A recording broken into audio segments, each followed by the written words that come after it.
மறைந்த முதல்வர் ஜெயலலிதாவுக்கு இறுதி சடங்குகள் செய்யறது யாரு அப்படின்ற ஒரு கேள்வி முதல்ல வந்துச்சுங்க.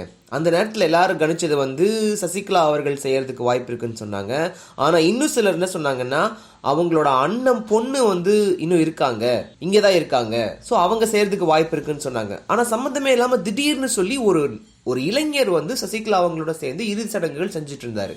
அப்போ அவர் யாருன்ற ஒரு கேள்வி வந்துச்சு.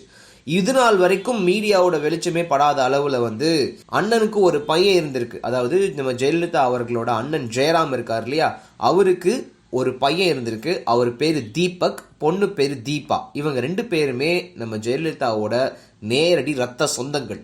ஸோ அந்த தீபக் தான் இறுதி சடங்குல கலந்துக்கிட்டு செய்ய வேண்டிய மரியாதைகளை தன்னோட அத்தைக்கு செஞ்சிருக்காரு அப்படின்ற விஷயம் இப்போ வெளியே வந்திருக்கு. இவ்வளோ நாளும் அப்பல்லோக்குள்ள தீபக்னு ஒருத்தர் இருக்காரு, ஜெயலலிதா அவர்களோட குடும்பத்தில் முக்கியமான ஒரு நபர் அப்படின்ற மாதிரியான விஷயங்கள் மட்டும் தான் தெரிஞ்சுட்டு இருந்துச்சு. நம்மளுக்கு அவரோட ஃபோட்டோ கூட தெரியாமல் இருந்துச்சு.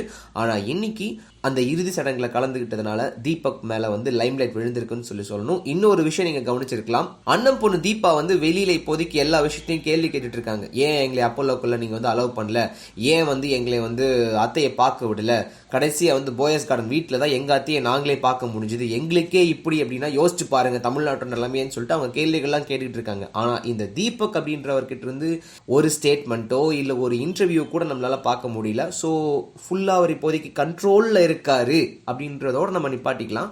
அவரே கண்ட்ரோல்ல இருக்கிறாரா இல்ல அவர் கையில கண்ட்ரோல் இருக்கா அப்படின்றத உங்க யோசனைகளுக்கு நாங்க விட்டுறோம்.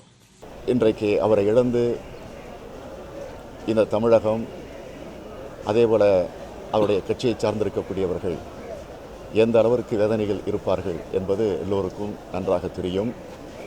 எனவே அந்த வேதனையில் குறிப்பாக நம்முடைய தலைவர் கலைஞர் அவர்களும் அதில் தங்களுடைய உணர்வை வெளிப்படுத்துகிறார்கள்.